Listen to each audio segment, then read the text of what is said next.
एक कथा आती है कि एक बार श्रीमन नारायण भगवान अपने वैकुंठ क्षेत्र में शेष नाग पर पौड़े नेत्र बंद करके चिंतन कर रहे थे। और तभी चिंतन करते करते उनको दर्शन कैसा हुआ? आहा, जटाजूट पर सुंदर रुद्राक्ष लपेटे हुए बाल चंद्रमा विराजमान है, गंगा जी प्रवाहित हो रही हैं, त्रिनेत्र हैं, त्रिपुंड लगाया हुआ है, जटाएं बिखरी हुई हैं, नीलकंठ है, गौर वर्ण है। एक बात याद रखिएगा, महादेव का स्वरूप कैसा है? गौर वर्ण के हैं श्री महादेव।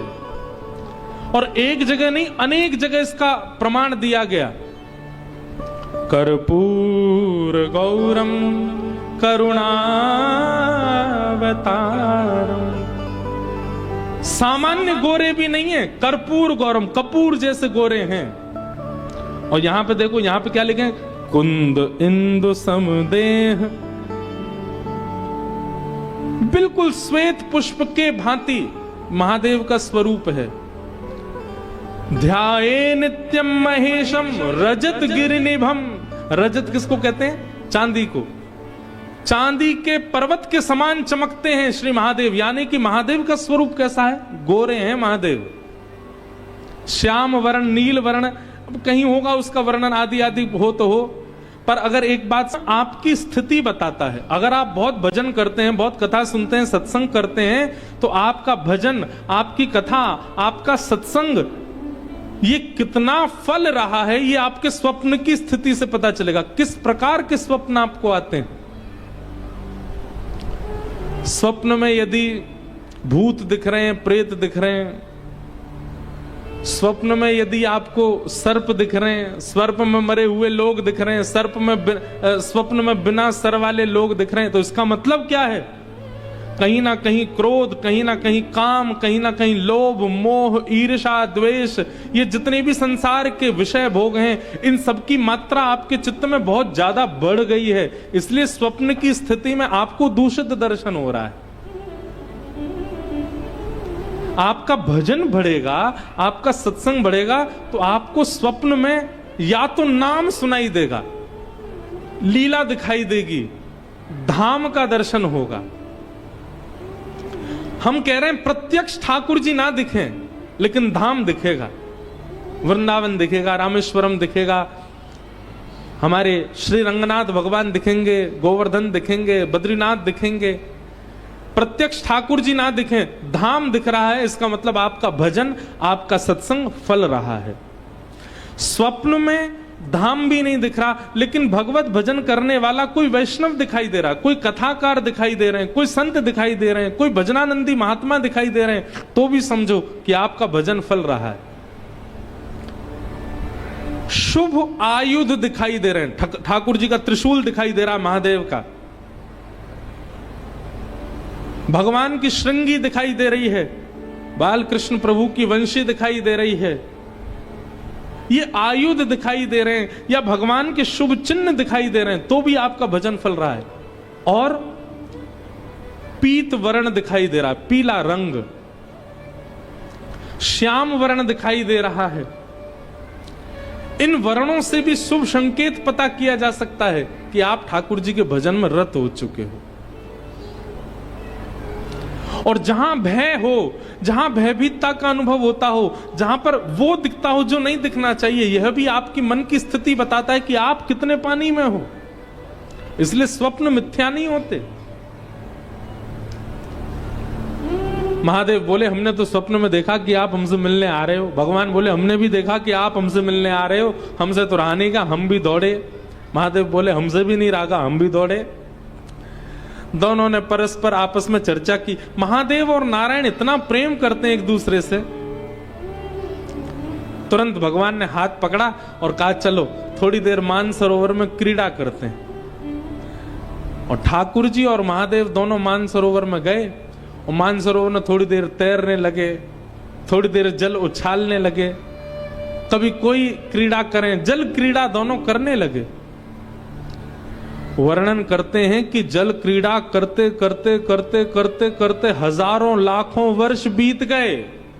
ना भूख लगी, ना प्यास लगी, ना निद्रा आई, और दोनों पृथ्वी के संचालन करता एक दूसरे के साथ क्रीड़ा में लगे हैं। ब्रह्मा जी ये लीला देख करके बोलने लगे, हो गया काम, पृथ्वी का पालन संहार उत्पन्न करने वाले दोनों क्रीड़ा में व्यस्त हो गए हैं। अब इस सृष्टि का कल्याण कैसे होगा? अच्छा, दोनों इतने तत्पर होकर के क्रीड़ा कर रहे थे कि कोई बीच में उनको रोकने जाए भी तो पहले घबरा जाए, बोले कहीं इन्होंने अगर गुस्सा में हमको देख लिया तो हमारा तो होगा, अब गोविंदाय नमो नमः हो जाएगा। महादेव ब्रह्मा जी इंद्र से कहें तुम जाओ, इंद्र कहें बोले मैं क्यों जाऊं। वरुण देव को भेज दो, वरुण देव कहें मैं क्यों जाऊं। पवन देव को भेज दो, पवन बोले मैं क्यों जाऊं। सबको अपना जीवन प्यारा। बोले इन दोनों के कार्य में विक्षेप डालने का मतलब है कि अपने जीवन से हाथ धोना। ब्रह्मा जी बोले वो सब तो ठीक है, लेकिन इन दोनों को रोका नहीं गया तो सृष्टि का पालन कैसे होगा?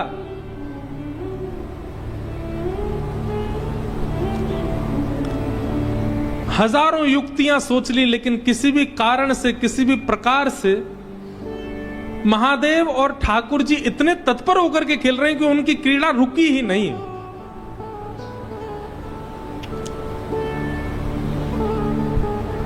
तभी ब्रह्मा जी ने आवाहन किया, किनका? कपीश्वर हनुमान जी का। अनंत बलवंत श्री हनुमान जी महाराज का स्मरण किया। बोले आप ही कुछ करो, आप में बुद्धि विवेक दोनों विद्यमान है, आप ही बताओ ये कैसे रुकेंगे दोनों, इन दोनों का रुकना आवश्यक है। हनुमान जी महाराज ने जब दोनों की तत्परता को देखा तो ब्रह्मा जी से बोले खेलने दो ना, इतने आनंद में तो लग रहे हैं। बोले वो तो ठीक है, एक आध 2-4 दिन खेलें, ठीक है, लाख साल हो गए, लाखों वर्ष बीत गए, इनका खेल ही पूरा नहीं हो रहा है।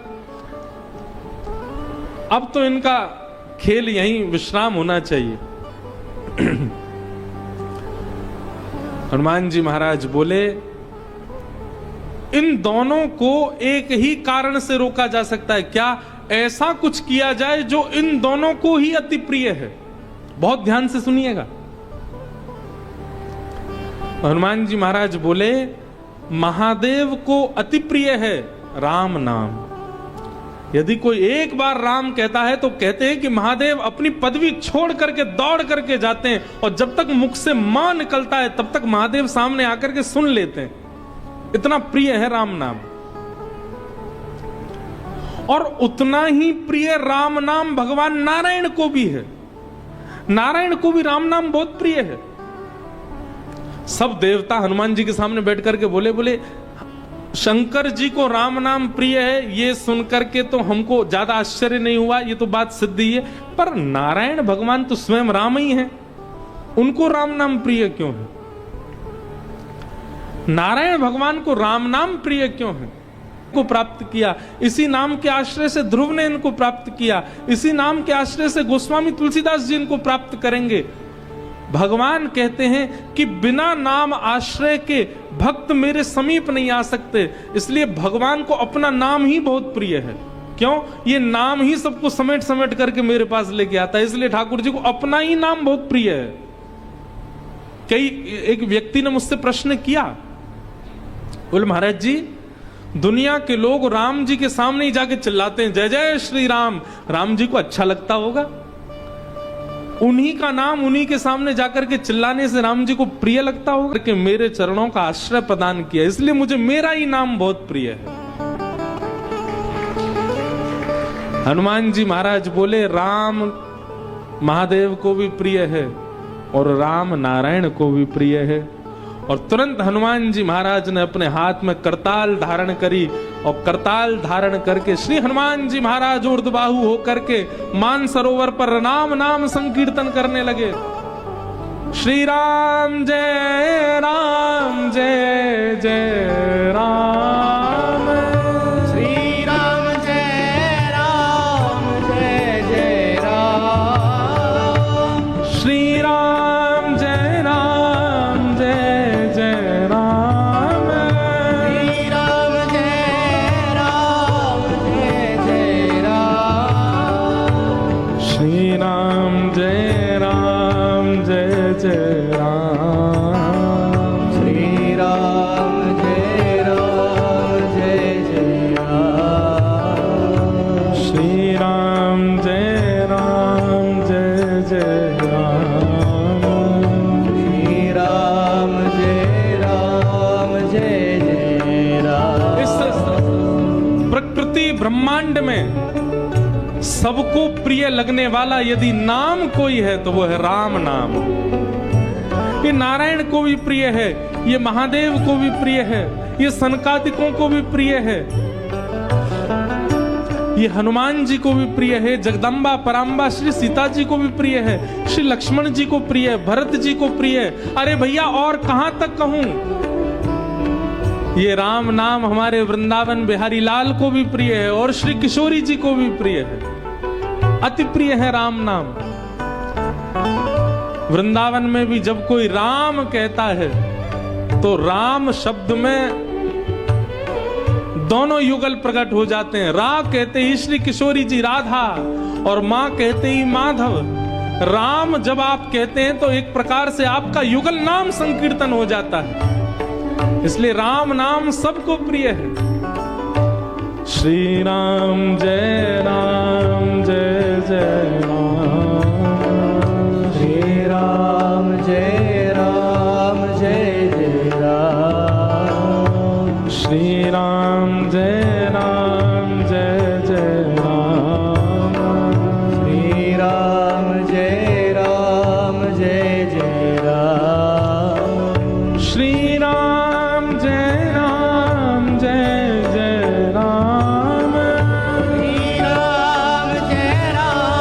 जय जय राम। श्री राम जय जय राम। श्री राम जय जय राम। श्री राम जय जय राम।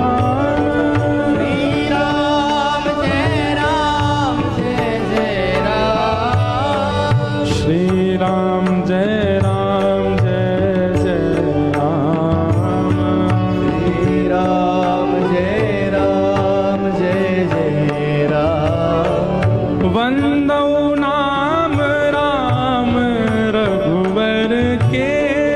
वंदौ नाम सब राम रघुवर।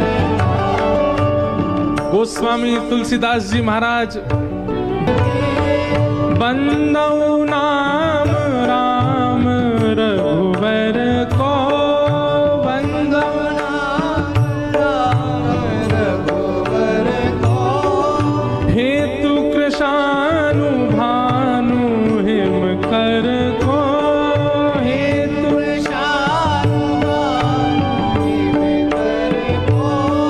महामंत्र जोई जपत महेशु।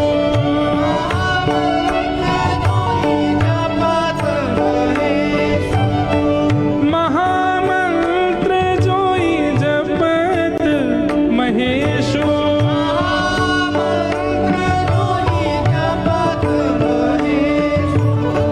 काशी मुक्ति हेतु उपदेशु।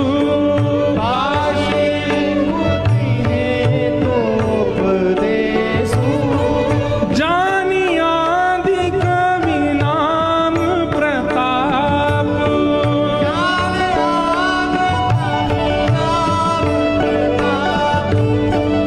भयउ सुध करी उलटा जापू।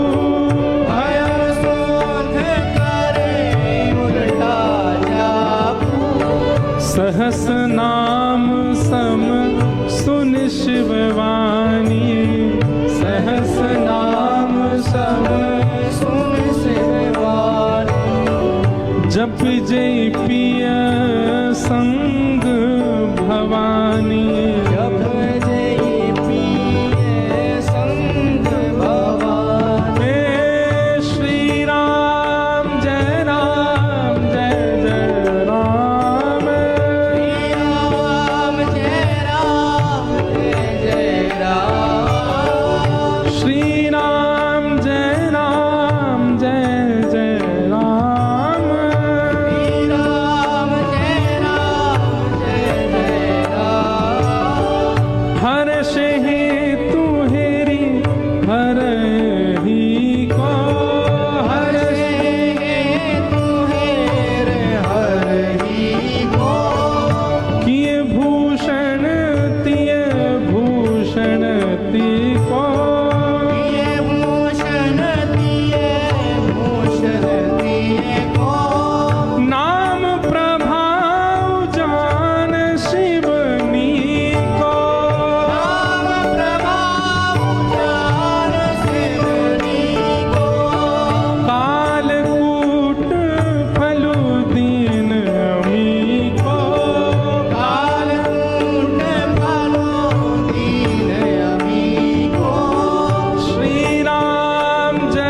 राम से बड़ा राम का नाम। जैसे ही हनुमान जी महाराज ने मानसरोवर पर बैठ करके नाम का गुणगान गाना प्रारंभ किया, राम नाम की ध्वनि को प्रारंभ किया करने लगे, और वही राम नाम जब नारायण भगवान ने श्रवण किया, नेत्र बंद हो गए, और उस नाम के सहारे चरणों को प्राप्त करने वाले समस्त भक्तों का चिंतन नारायण भगवान के चित्त में प्रकट हो गया। उनकी क्रीड़ा भी वहीं विराजमान हो गई। तुरंत निकल करके बाहर आए, सब भक्तों का चिंतन करके भाव विह्वल भगवान हो गए। मेरी सबरी कहाँ है, मेरा विभीषण कहाँ है, मेरे हनुमान कहाँ है, मेरे कपिध्वज कहाँ है, मेरे कपीश्वर कहाँ है। और उस नाम के प्रभाव से लाखों वर्षों से चली आ रही वो क्रीड़ा वहीं विराजमान हो गई। सब देवताओं ने हनुमान जी को प्रणाम किया। हनुमान जी महाराज बोले, हमें प्रणाम मत करो, प्रणाम करना है तो राम के नाम को प्रणाम करो, नाम को वंदन करो। भैया सही बात तो ये है कि हम सीधे भगवान को जानना चाहते हैं, नाम का आश्रय हमने लिया नहीं है। सही बात तो यह है कि नाम का आश्रय ले लीजिए, नाम ही आपको ठाकुर जी को जना देगा। नाम में इतनी सामर्थ्य है, नाम इतना श्रेष्ठ है।